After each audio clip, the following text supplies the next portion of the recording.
Hi, welcome to my YouTube channel. Today's challenge is to create a parametric pathway in Rhino. Let's find out how. I started with a rectangle and then rotated it.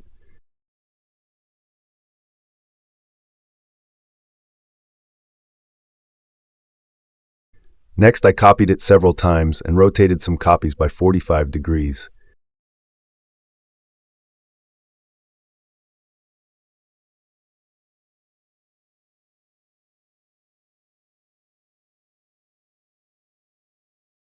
After that, I applied the Loft feature to connect the rectangles with a surface.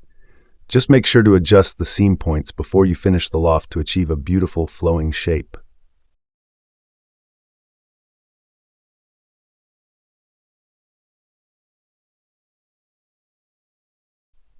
Now it's time for contouring.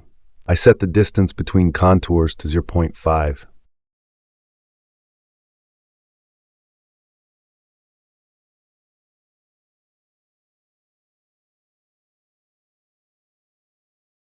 Then I use the offset multiple feature to offset all the curves at a time and then extrude the curves to make them solid.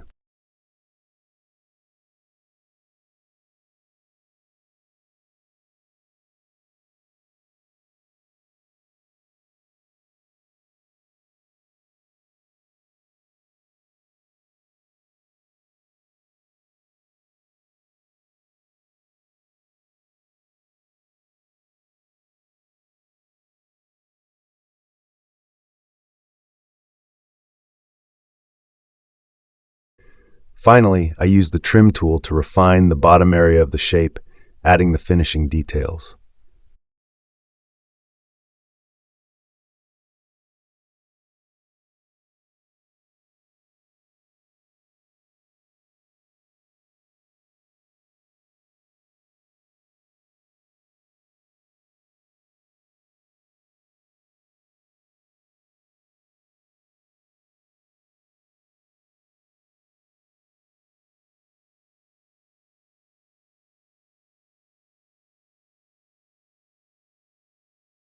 Thank you for watching. If you enjoyed my videos, please let me know by leaving a comment below, and don't forget to subscribe. See you in the next tutorial.